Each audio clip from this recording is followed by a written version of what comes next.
Good morning, my dear students. Have a great morning to all. ஏற்கனவே நம்ம என்ன பார்த்துருந்தோம் அப்படின்னா சாப்டர் 1ல் ஹிஸ்டாரிக்கல் பேக்ரவுண்ட் பார்த்துருந்தோம். பரவாயில்ல, நிறைய பேர் வந்து பார்த்துட்டு நிறைய கமெண்ட் பண்ணியிருந்தீங்க. இன்னும் நிறைய கமெண்ட்ஸ் பண்ணணும். கொஞ்சம் கமெண்ட்ஸ் எல்லோரும் பண்ணுங்கள், லைக் பண்ணுங்கள், சப்ஸ்கிரைப் பண்ணுங்கள். சரியா, மறந்துட வேணாம். Next chapter 2 objectives of business. சரியா, அப்ஜெக்டிவ்ஸ் ஆஃப் பிஸ்னஸ் அப்படின்னா நம்ம ஏற்கனவே என்ன பார்த்துருக்கோம் அப்படின்னா பார்டர் சிஸ்டம்னா என்னென்னு பார்த்தோம்.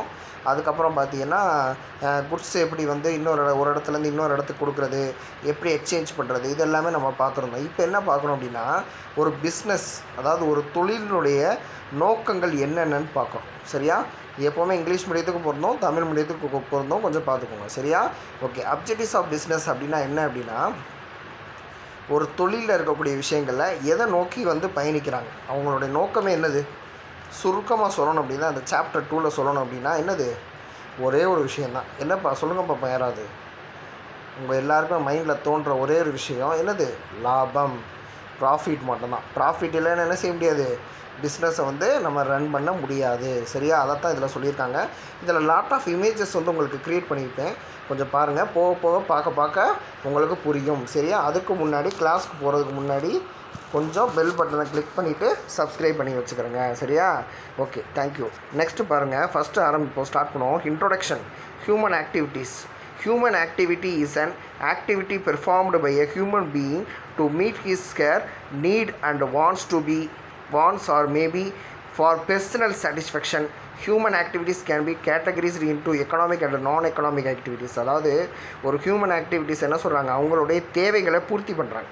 அவங்களுக்கு என்ன தேவை, எந்த இடத்துல தேவைப்படுது, எந்த மாதிரி பொருள் தேவைப்படுது, அது குவாலிட்டியாக தேவைப்படுதா, அது குவான்டிட்டியாக தேவைப்படுதா. எப்போவுமே மக்கள் எல்லோரும் எப்படி விரும்புவாங்க, கஸ்டமர் எல்லோரும் எப்படி விரும்புவாங்க அப்படின்னா ப்ராடக்டோட ரேட்டு வந்து மேக்ஸிமமாக இருக்கணும், ஆனால் குவான்டிட்டி நிறையா இருக்கணும். இப்போ ஒரு சோப்பு எடுத்துக்கிட்டோம்னாலே ஒரு 100 கிராம் இல்லை 150 கிராம்னு வச்சுக்கிறோம்.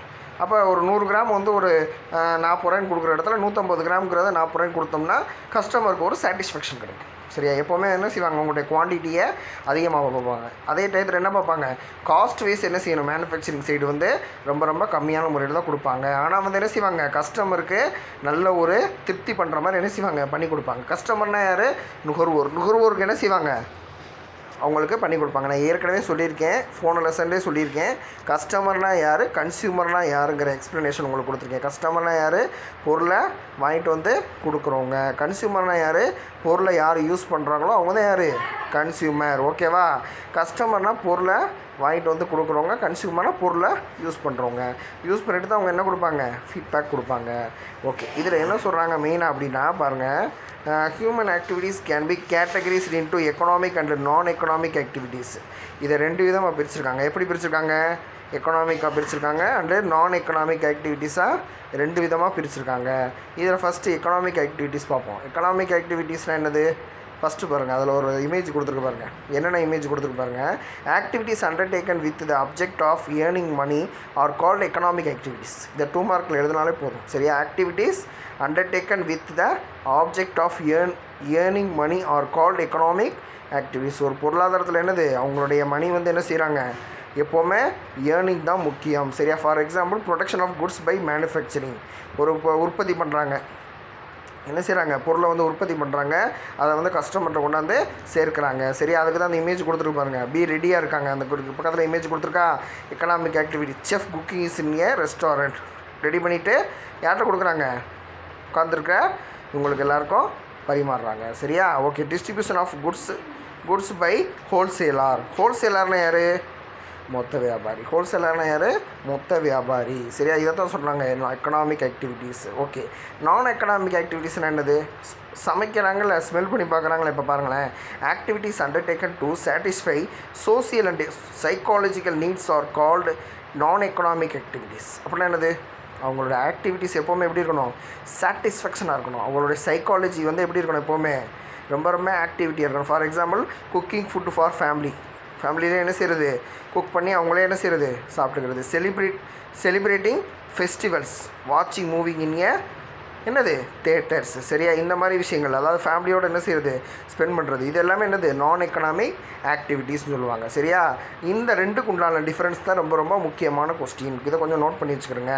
டெஃபனிஷன் ஜூம் பண்ணி கூட நீங்கள் பார்த்துக்கலாம். சரியா, டெஃபனிஷன் என்ன கொடுத்துருக்காங்க, economic activities are those activities which are undertaken by the earn profit, earn money. அப்படின்னா என்னது, மணி தான் இதுக்குள்ள ரொம்ப ரொம்ப முக்கியம். ஆனால் இதில் என்ன முக்கியம், மெயினாக என்ன முக்கியம், மதர் குக்ஸ் கேர் என்னது இசிடி, மதர் குக் கேர் ஃப்ரெண்ட்லின்னு என்னது ரொம்ப ரொம்ப ஃப்ரெண்ட்லி என்ன செய்கிறாங்க, குக் பண்ணுறாங்க. சரியா, ஓகே. நெக்ஸ்ட்டு பாருங்கள், அடுத்து என்ன சொல்லியிருக்காங்க, அவங்க ரிலேஷன்ஷிப் எப்படி இருக்குன்னு பாருங்கள். Economic activities are related to creation of wealth, ரொம்ப ரொம்ப என்னது வெல்த்தாக இருக்குங்கிறத சொல்லியிருக்காங்க. சரியா, நான் economic activities do not create wealth. Example, money received to donation is equal to என்னது சார்ட்டி ஒர்க். சரியா, இதெல்லாமே சொல்லியிருக்காங்க. இதில் நான் 5 விஷயம் சொல்லியிருக்காங்க. என்னென்னது, டெஃபினிஷன், மோட்டிவ், மணி மெஷர்மெண்ட், ரிலேஷன்ஷிப், அவுட்கம்ஸ், டூரேஷன்ஸ். சரியா, இதெல்லாமே இதில் சொல்லியிருக்காங்க. எக்கனாமிக் அண்டு நான் எக்கனாமிக் ஆக்டிவிட்டீஸில் சொல்லியிருக்காங்க. ரொம்ப ரொம்ப முக்கியமான பாயிண்ட்ஸு. இப்போ நான் சொன்ன எக்ஸாம்பிளை வச்சு நீங்கள் என்ன செய்யலாம், இதில் ஃபுல்லாமே ரைட் பண்ணலாம். சரியா, ப்ரொஃபஷன் என்னது, profession are those occupation which involving rendering of personal services of a special and expert nature. அப்படின்னா என்னது, ஒரு ப்ரொஃபஷனில் என்ன சொல்கிறாங்கன்னா, அவங்களோட ஆக்குபேஷன் எப்போவுமே எப்படி இருக்கும், ரொம்ப ரொம்ப இன்வால்வாக இருக்கணும். ஃபார் எக்ஸாம்பிளுக்கு என்ன சொல்கிறாங்க, சர்வீசஸை பொறுத்தவரை எக்ஸ்பர்ட்டாக இருக்கணும். எக்ஸ்பர்ட்னா என்னது, அப்போ ப்ரொஃபஷன் சொல்லி எதை சொல்லுவாங்க, ஃபார் எக்ஸாம்பிளுக்கு டீச்சிங்கை சொல்லுவாங்க, அதுக்கப்புறம் என்ன சொல்லுவாங்க, மேனேஜர்ஸை சொல்லுவாங்க, அதுக்கப்புறம் வந்து இந்த மாதிரி நிறைய விஷயங்கள் என்ன செய்வாங்க, ப்ரொஃபஷன் சொல்லுவாங்க. சரியா, டீச்சரை வந்து ஒரு ப்ரொஃபஷன் தான் சொல்லுவாங்க, டாக்டர்ஸை வந்து ஒரு ப்ரொஃபஷன் சொல்லுவாங்க. சரியா, அதுக்கப்புறம் என்ன சொல்லுவாங்க, போலீஸ் வந்து ஒரு ப்ரொஃபஷன் சொல்லுவாங்க. அதுக்கு தான் உங்களுக்கு அந்த இமேஜ் வந்து க்ரியேட் பண்ணியிருக்கீங்க. சரியா, ஓகே. நெக்ஸ்ட்டு பிஸ்னஸ்னால் என்னென்னு பார்ப்போம். Business refers to any human activity. சரியா, தொழில்னால் என்னென்னு பற்றி பார்க்குறோம். Business refers to any human activity undertaken on a regular basis with the object of earn profit through production, distribution, purchase and sales of goods and services.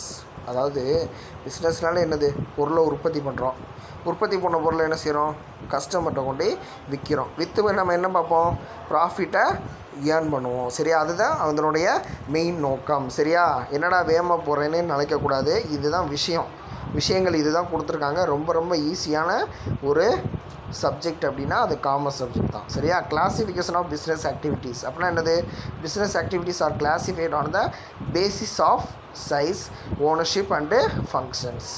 இதில் என்ன சொல்லியிருக்காங்க, 3 விதமாக classify பண்ணியிருக்காங்க. உண்மை தானே, அவங்க சைஸ்க்கு ஏற்ற மாதிரி, ஓனர்ஷிப்க்கு ஏற்ற மாதிரி, அதனுடைய ஃபங்க்ஷனுக்கு ஏற்ற மாதிரி என்ன செய்கிறாங்க, பிஸ்னஸ் ஆக்டிவிட்டீஸை பிரிச்சிருக்காங்க. First activities based on size எப்படி பிரிக்கிறாங்க, ஸ்மால் ஸ்கேல் என்னது, இந்த நெய்கிறாங்கல்ல, பட்டு நெய்கிறது, இந்த சேலை நெய்கிறாங்கல்ல, இந்த மாதிரி சின்ன சின்ன விஷயங்கள், நூல் இது பண்ணுறது, இந்த மாதிரி விஷயங்கள். Small scale units requires less capital, கம்மியான கேபிட்டல் தான் போடுவாங்க. மேனுஃபேக்சரிங் டெக்ஸ்டைல் இன் ஹேண்ட்லூம்ஸ், இந்த நூல் இது பண்ணுவாங்கள்ல, அந்த மாதிரி விஷயங்கள் எல்லாமே. சரியா, லார்ஜ் ஸ்கேலை பொறுத்தவரை என்ன செய்வாங்க, ராம்ராஜ், பெரிய பெரிய வைக்கிங், பூமெக்ஸ், இந்த மாதிரி விஷயங்கள்லாம் என்ன செய்வாங்க. அதுதான் உங்களுக்கு அந்த இமேஜ் அட்டாச் பண்ணியிருக்கேன் பாருங்கள் சைடில். Large scale units require huge capital, ரொம்ப ரொம்ப கம்மியான என்ன செய்கிறாங்க, கம்மியாக கேபிட்டல், அதிகமான capital. Example, manufacturing textile India large textile meal. Example, Ramraj cotton. Raman's பற்றி உங்களுக்கு தெரியும்னு நினைக்கிறேன். Ramraj cotton. For example, Viking வச்சுக்கலாம், பூமெக்ஸ் வச்சுக்கலாம், இந்த மாதிரி விஷயங்கள் எல்லாமே சொல்லிக்கலாம். சரியா, நெக்ஸ்ட் இது எல்லாமே என்னது, large scale. Activities based on ஓனர்ஷிப்னா என்னது, இந்த நார்மலாக இருக்கும்ல நம்ம ஸ்ட்ரீட் வெண்டர்ஸ்னால் என்ன, தெருவோடு இருக்கக்கூடிய கடைகள், பெட்டி கடைகள் இருக்கும்ல, ப்ரைவேட் என்டர்பிரைஸ். அண்ட் ப்ரைவேட் இதை பொறுத்தவரை என்ன செய்வாங்க, மெயினாக லைசன்ஸ் வாங்கிட மாட்டாங்க, நான் லைசன்ஸ் தான் இது பண்ணியிருப்பாங்க. சரியா, private enterprise and enterprise is set to a private enterprise where it is owned, managed and controlled by persons other than government. Sole proprietorship. Example, Sundar Stationeries. சரியா, இப்போ பாருங்கள், இது வந்து என்னது, ஒரு ஸ்டேஷ்னரி ஷாப். இந்த ஸ்டேஷ்னரிஸ் அப்படின்னா என்னது, பென்னு, இந்த நோட்டு இதெல்லாம் வச்சுருப்பாங்கள்ல, லேபிள்ஸ், புக்கில் ஒட்டக்கூடிய லேபிள்ஸ், இந்த மாதிரி இதெல்லாம் வச்சுருப்பாங்களா, இது எல்லாமே என்னது இருக்குது, மொத்தமாக வச்சு என்ன செய்யுது, சேல்ஸ் பண்ணுறது. சரியா, இதெல்லாமே என்னது கவர்மெண்ட் பெர்மிஷன் வாங்கிட்டு தான் வச்சு நடத்துவாங்களா, கிடையாது. இப்போலாம் என்னது அன்ஆர்கனைஸ்டு செக்டர், அதாவது லைசன்ஸ் வாங்காமல் அவங்க என்ன செய்வாங்க, ஒரு கடை கட்டி அதுக்கு சும்மா ஒரு டேக்ஸ் மட்டும் கட்டி என்ன செய்வாங்க, கடையை ரன் பண்ணுவாங்க. சரியா, ஒரு என்டர்பிரைஸுக்கு என்னென்ன விஷயங்கள்லாம் பண்ணணுமோ அது பண்ணுவாங்க. அதுக்கு தான் ஃபார் எக்ஸாம்பிளுக்கு அந்த கடைக்கு பேர் என்னவா, சுந்தர் ஸ்டேஷ்னரிஸ். சரி, ஓகே. ஓஎன்ஜிசிஸ் அப்படின்னா என்னது, இது என்னது ஓஎன்ஜிசிஸ்னாலே தெரியும்னு நினைக்கிறேன் உங்களுக்கு. வழுதூரில் இருக்குல்ல, அந்த நம்ம போகிற வழியில் கூட நம்ம ராமேஸ்வரம் ரோட்டில் பெருங்குளத்துக்கு முன்னாடி இருக்கும்னு நினைக்கிறேன். ஆமாம், ஓஎன்ஜிசிஸ் அந்த இதெல்லாம் இருக்குது தெரியுமா, ஆயில் கார்பரேஷன் இதெல்லாம் இருக்குது. இந்த இங்கே இருக்குது, நம்ம முத்துப்பேட்டை போகிற வழி அங்கே கூட ஒன்று இருக்குது. Public enterprises. And enterprises is set to a public enterprise where it is owned, manage and control by government or any agencies of both. அதாவது ஏஜென்சி வந்து ஏதாவது ஒரு ஏஜென்சி எடுத்து பண்ணுவாங்க, பட் இது மொத்த கண்ட்ரோல் எங்கே இருக்கும், கவர்மெண்ட் கண்ட்ரோலில் தான் இருக்கும். Example public corporation. பப்ளிக்னால என்னது, அது கவர்மெண்ட்டில் தான் என்ன செய்வாங்க, மொத்த பொறுப்பும் வச்சுருப்பாங்க. நெக்ஸ்ட்டு ஜாயின்ட் என்டர்பிரைசஸ் அப்படின்னா என்னது, மாருதி சுசுக்கி. சரியா, முன்னாடி என்ன பண்ணாங்க, அப்போ உள்ள இதில் வந்து பார்த்தீங்கன்னா ஹீரோ ஹோண்டா அப்படின்னு சொல்லி 2 கம்பெனி என்ன இருந்துச்சு, சேர்ந்து தான் இருந்துச்சு, ஹீரோ ஹோண்டா அப்படின்னு தான் சொல்லுவாங்க. சரியா, இப்போ ஹீரோ ஹோண்டாங்கிறது என்ன செஞ்சிருச்சு, பிரிஞ்சிருச்சு. எப்போ பிரிஞ்சிச்சு, பிரிஞ்சு 7-8 வருஷம் ஆயிடுச்சு. சரியா, இப்போ ஹீரோ தனியாக, ஹோண்டா தனியாக இருக்குது. அந்த மாதிரி என்ன செய்கிறாங்க, இப்போ an enterprise is set to a joint enterprise, சேர்ந்து பண்ணுறது. இதுக்கு பேர் என்னது, மாருதி சுசுக்கி. இப்போ நான் ஒரு பைக் வச்சுருக்கேன், மாருதி சுசுக்கியில் உள்ள கம்பெனி தான் வச்சுருக்கேன். சரியா, an enterprise is set to a joint enterprise where it is owned, managed and controlled by government and private entrepreneurs. Touch-up வச்சுக்கிறது, ஒரு கம்பெனிலேருந்து இன்னொரு கம்பெனி என்ன செய்யுது, அதை டச்சப் வச்சு அது மூலமாக என்ன செய்யுது, கவர்மெண்ட்டும் ப்ரைவேட்டும் சேர்ந்து ஒன்றா பண்ணுறது, ஒரு பிஸ்னஸ் பண்ணுறது. சரியா, என்டர்பிரனர்னா என்னது, one of a businessman, தொழிலுக்கு தொடங்கக்கூடிய விஷயங்கள். சரியா, எக்ஸாம்பிள் மாருதி சுசுக்கி. அதனால தான் மாருதி சுசுக்கியை உங்களுக்கு அதில் அட்டாச் பண்ணியிருக்கேன், அதை பார்த்துக்கோ. ஆக்டிவிட்டீஸ் பேஸ்ட் ஆன் ஃபங்க்ஷன்ஸ் அப்படின்னா என்னது, பெரிய பெரிய இண்டஸ்ட்ரியை சொல்லலாம். என்ன இண்டஸ்ட்ரி சொல்லலாம், for example butter, cheese, shoes, பெரிய பெரிய இந்த சுகர் ஃபேக்ட்ரி, அதுக்கப்புறம் காட்டன் ஃபேக்ட்ரி, பெரிய பெரிய மில்லாம் பார்த்துருக்கீங்களா. Industry includes all those business activities which are connected with raising production on processing of consumer goods. Full and full என்னது, கன்சியூமருக்கு என்னென்ன தேவை உள்ள விஷயங்களோ அது ஃபுல்லாக என்னது, இண்டஸ்ட்ரி குட்ஸ். ஃபார் எக்ஸாம்பிளுக்கு என்ன சொல்லலாம், B2C பிஸ்னஸ். B2C பிஸ்னஸ்னால் என்னது, பிஸ்னஸ் டு கன்சியூமர்னு சொல்லலாம். சரியா, ஓகே. Next commerce. இப்போ பாருங்கள், காமர்ஸ்னால் என்னது, it establish a link between the producer and consumer of goods and maintain a smooth and uninterrupted flow of goods from producer to consumer. அப்படின்னா என்னது, மேனுஃபேக்சர்லேருந்து consumer வரைக்கும் என்ன செய்கிறாங்க, சப்ளை செயின் பண்ணுறாங்க. அப்படின்னா என்னது, இப்போ மேனுஃபேக்சரிங் இருக்காங்க, அதுக்குள்ளே யார் இருப்பா, ஹோல்சேலர் இருப்பாங்க, ஹோல்சேலர் கீழே யார் இருப்பா, டிஸ்ட்ரிபியூட்டர் இருப்பாங்க, டிஸ்ட்ரிபியூட்டர் கீழே யார் இருப்பா, ஏஜென்ட் இருப்பாங்க, ஏஜென்ட் கீழே யார் இருப்பா, ரீட்டைலர் இருப்பாங்க, ரீட்டைலர் கீழே யார் இருப்பா, கஸ்டமர் இருப்பாங்க, கஸ்டமர் கீழே யார் இருப்பா, கன்சியூமர் இருப்பாங்க. இவங்க எல்லாருக்கும் இடையில் இருக்கக்கூடிய கம்யூனிகேஷன் எப்படி இருக்கணும், கேப் இல்லாமல் கரெக்டான முறையில் இருந்துச்சுன்னா பிஸ்னஸை வந்து என்ன செய்யலாம், லிங்க் வந்து கரெக்டான முறையில் இருந்துச்சுன்னா பிஸ்னஸில் வந்து அழகாக அடித்து போய் ஈஸியாக ரன் பண்ணலாம். சரியா, நெக்ஸ்ட்டு கேரக்டரிஸ்டிக்ஸ் ஆஃப் பிஸ்னஸ் என்னென்ன சொல்லியிருக்காங்க, production or procurement of goods, sale transfer of exchange, dealing in goods and services, regulatory of dealing, profit motive. இதெல்லாம் உண்மை தானே. கேரக்டரிஸ்டிக்ஸ் ஆஃப் பிஸ்னஸில் என்னென்ன சொல்லியிருக்காங்க பாருங்கள், production or procurement of goods அப்படின்னா என்னது, ப்ரொடக்ஷன் ரொம்ப ரொம்ப முக்கியம். அதே டயத்தில் என்னது, சேல்ஸ் ரொம்ப ரொம்ப முக்கியம். சேல்ஸ் எந்த அளவுக்கு ஆகுதோ அந்தளவுக்கு என்ன செய்ய முடியும், நம்ம பொருளை வந்து ரெடி பண்ண முடியும். ட்ரான்ஸ்ஃபர் ஆர் எக்ஸ்சேஞ்ச், ஒருவேளை டேமேஜ் இருந்துச்சுன்னா எக்ஸ்சேஞ்ச் பண்ணிக்கிறது, இந்த மாதிரி விஷயங்கள் எல்லாமே இதில் பண்ணுறாங்க. Dealing in goods and services. சரியா, குட்ஸ் சர்வீசஸை பொறுத்தவரை எப்போவுமே கரெக்டான முறையில் பண்ணுறாங்க. பொருளை உற்பத்தி பண்ணால் மட்டும் போதுமா, டிரான்ஸ்போர்ட் மூலமாக ஏற்றிட்டு போய் கஸ்டமர் கையில் சேர்க்குற வரைக்கும் சர்வீசஸை கரெக்டான முறையில் பண்ணுறாங்க. ரெகுலேட்டரி ஆஃப் டீலிங், கஸ்டமர்கிட்ட எப்போவுமே என்ன செய்கிறாங்க, ரெகுலர் கஸ்டமர் மாதிரி என்ன செய்கிறாங்க, கரெக்டான முறையில் டச்சப்பில் வச்சுருக்காங்க. ஃபார் எக்ஸாம்பிளுக்கு ஒரு ப்ராடக்ட் கொடுக்குறாங்க அப்படின்னா அந்த பொருளை வந்து என்ன செய்யுது, கஸ்டமர்கிட்ட கரெக்டான முறையில் டிமாண்டே இல்லாமல் கொடுத்துக்கிட்டே இருக்குது. அவங்களோட மெயின் நோக்கமே என்னது, ப்ராஃபிட் தான். லாபம் மட்டும்தான் அவங்களுடைய குறிக்கோள். சரியா, லாபத்தை நோக்கி மட்டும்தான் நகர்றதுனால ப்ராஃபிட் மோட்டிவ்னு சொல்கிறாங்க. எலமெண்ட் ஆஃப் ரிஸ்க் இல்லாமல் என்ன செய்ய முடியாது, அந்த இடத்துல எந்த ஒரு விஷயங்களும் பண்ண முடியாது. சரியா, அதை தான் இதில் கொடுத்துருக்காங்க. ரொம்ப ரொம்ப முக்கியமான கொஸ்டின் இது, நோட் பண்ணி வச்சுக்கோங்க. எப்போவுமே நமக்கு 11th பப்ளிக்கில் கேட்கக்கூடிய கொஸ்டின்ஸ். சரியா, ஓகே. பாருங்கள், comparison of business profession and employment. Comparison of business profession and employment. இதில் பாரு, பிஸ்னஸ் ப்ரொஃபஷன் எம்ப்ளாய்மெண்ட். பிஸ்னஸ்னால் என்னது, mode of establishment, nature of work, qualification, basic motive, capital, reward, risk, transfer of interest, code of ethics. இப்போ பாருங்கள், இது ஒன்றுக்கு நான் அழகாக விளக்க சொல்கிறேன், அழகாக கவனி. Mode of establishment. இப்போ ஒரு பிஸ்னஸாக இருக்கட்டும், ப்ரொஃபஷனாக இருக்கட்டும், எம்ப்ளாய்மெண்ட்டாக இருக்கட்டும், ஃபஸ்ட்டு ஒரு எஸ்டாப்ளிஷ்மெண்ட் பண்ணுறப்ப என்ன செய்யும், ஒன்றும் இல்லை. இப்போ ஃபார் எக்ஸாம்பிளுக்கு ஒரு சின்ன ஒரு உதாரணம் சொல்கிறேன், கவனிங்க. ஒரு சின்னதாக ஒரு பிஸ்னஸ் ஸ்டார்ட் பண்ணும்போது கஸ்டமர்கிட்ட உடனே போய் ரீச் ஆயிருமா? அப்போ கஸ்டமர்கிட்ட உடனே போய் நம்ம ரீச் பண்ணோம்னா நம்ம என்ன பண்ணணும்? ஃபஸ்ட்டு ஒன்றும் இல்லை, ஒரு புது பொருள் வந்து நம்மளே ஒரு பொருள் கண்டுபிடிக்கிறோம். ஒன்றும் இல்லை, இப்போ ஒரு 3 பேர் சேர்ந்து, நான் இந்த வீடியோ பார்த்துக்கிட்டு இருக்கீங்கல்ல, இத்தனை பேர், நீங்கள் எல்லோரும் சேர்ந்து நம்மளும் சேர்ந்து ஒரு பொருள் வந்து கண்டுபிடிக்கிறோம். ஒரு ஜூஸ் ப்ராடக்டே வச்சுக்கிடுவோமே, சின்னதாக ஒரு 20 ரூபாய்க்கு ஒரு ஜூஸ் பாட்டில் ரெடி பண்ணுறோம். இதை வந்து எப்படியாவது சரி ஜூஸ் பாட்டில் வேணாம், ஒரு தேங்காய் எண்ணெய் பாட்டில் வச்சுக்கிடுவோம், 20 ரூபாய்க்கு பாட்டில். சரியா, ஒரு ஃபார் எக்ஸாம்பிளுக்கு வந்து என்ன வச்சுக்கலாம், ஆர்எம்ஜி அப்படின்னு வச்சுக்குவோம். ஆர்எம்ஜினா என்னது அப்படின்னு ஒரு தேங்காய் எண்ணெய் பாட்டிலாம் நம்ம ரெடி பண்ணுறோம். ரெடி பண்ணி எப்படியாவது இது டேஸ்ட்டு, ஸ்மெல் வைஸ் எல்லாமே கரெக்டான முறையில் பண்ணுறோம். இது எப்படியாவது கஸ்டமர்கிட்ட கொண்டு போய் பண்ணணும் அப்படின்னா அதுக்கு நம்ம ஃபஸ்ட்டு என்ன பண்ணணும் அப்படின்னா, அவங்க மைண்டில் உடனே தோன்றது என்னென்னா, சார் ஒன்றும் இல்லை சார், அதுக்கு விளம்பரம் பண்ணணும், அட்வர்டைஸ்மெண்ட் பண்ணால் போதுமே சார் அப்படின்னு தோணும். அதை மட்டும் பண்ணால் போதுமா? கிடையாது. என்ன பண்ணணும், ஃபஸ்ட்டு நம்ம அந்த ஷாம்பு பாட்டில் 20 ரூபா பாட்டில் நம்ம என்ன செய்யணும், 1 ரூபா பாக்கெட்டில் அடிக்கணும். 1 ரூபா பாக்கெட்டில் அடித்தோம்னா என்னது, ஃபார் எக்ஸாம்பிளுக்கு அது எதுக்கு அடிக்கிறோம் யோசிக்கணும். இந்த இடத்துல தான் சின்னதாக 1 ரூபாய்க்கு அடித்தோம்னா அது என்னது, கஸ்டமருக்கு தான் அது 1 ரூபா ரேட்டு. ஆனால் நமக்கு என்னது, அது 25 பைசா கூட வராது. சரியா, ஏன்னா உற்பத்தி பண்ணுற இடத்துல அது ரொம்ப ரொம்ப கம்மி தான். இப்போ சரி, ஓகே, ஃபார் எக்ஸாம்பிளுக்கு நம்ம ரெடி பண்ணிட்டோம். ரெடி பண்ணிட்டோம்னா வச்சுக்கிறோங்களேன். இப்போ என்ன பண்ணுறோம், அதில் ரெடி பண்ணியாச்சு. ரெடி பண்ணிவிட்டு அந்த 1 ரூபா பாக்கெட்டு ரெடி பண்ணுறோம், ஒரு 30 பாக்கெட் ரெடி பண்ணுறோம், 30 ஒரு 50 ரெடி பண்ணுறோம்னு வச்சுக்கிறோங்களேன்.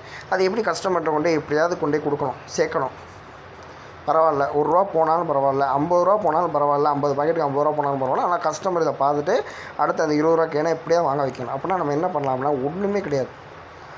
நியூஸ் பேப்பர் இருக்கா, தினமலர் பேப்பர், தினத்தந்தி பேப்பர், காலையில் எந்தெந்த நியூஸ் பேப்பர் வாங்குறாங்களோ அந்த நியூஸ் பேப்பரோட என்ன செய்யலாம், அதை லைட்டாக அப்படியே வச்சு ஸ்டாப்லர் பின் அடித்து, யார்கிட்ட, பேப்பர்காரவங்கள்ட்ட நம்ம பேசி எப்படியாவது அதை ஸ்டாப்லரில் அடித்து வீடாக போடுறாங்கள்ல, அந்த பேப்பரோட பின் அடித்து அப்படியே தூக்கி போட்டோம்னா என்னாகும், அது ஒரு சாம்பிள் பாக்கெட் மாதிரி ஆயிரும். இப்போ அன்றைக்கி வந்து என்னது, உங்களுக்கு ஒரு ஃப்ரீ மாதிரி ஆயிரும். ஓப்பன் பண்ணி பார்த்தோன்னா என்ன செய்யும், அதில் ஒரு தேங்காய் எண்ணெய் பாக்கெட்டா அப்படின்னு சொல்லிட்டு என்ன செய்வாங்க, எடுத்து யூஸ் பண்ணி பார்ப்பாங்க. யூஸ் பண்ணி பார்க்குறப்ப அவங்களுக்கு அந்த டேஸ்ட்டு, ஸ்மெல்லு யூஸ் பண்ணும்போது அவங்க நடந்து போகிறப்ப என்ன தேங்காய் எண்ணெய் யூஸ் பண்ணுறீங்கன்னு மற்றவங்க கேட்பாங்க. யூஸ் பண்ணி கேட்குறப்ப இந்த மாதிரி நாங்கள் யூஸ் பண்ணுறோம். அப்போ யூஸ் பண்ணுறப்ப அவங்களுக்கே நல்லா பிடிச்சிருக்கும். இப்போ பிடிச்சோன்னே என்ன செய்வாங்க, டக்குன்னு நமக்கு நல்லா இருக்குது, சரி நீங்கள் இதை அடுத்த வாட்டி வரும்போது இந்த பொருளை நீங்கள் வாங்குங்கிற மாதிரி. அப்போ இந்த மாதிரி நம்ம என்ன செய்யலாம், கஸ்டமரை வந்து கவரலாம். புரியுதா உங்களுக்கு?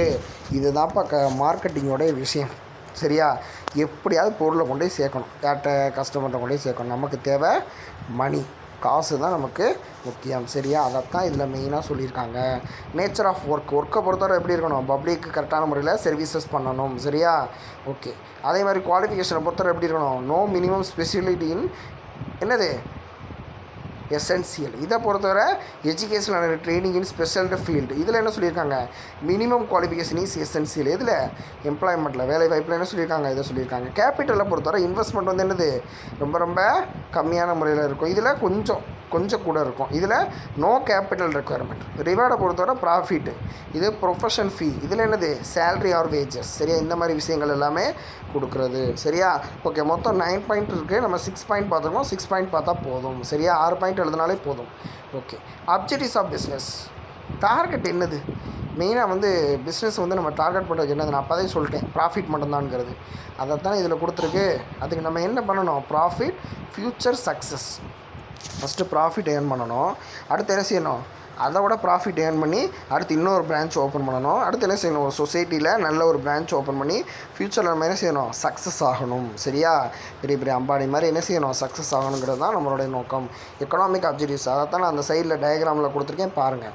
Objectives, economic objectives of business refers to the objectives of earning profit, and also other objectives are the necessary to be pursued to achieve the profit objective.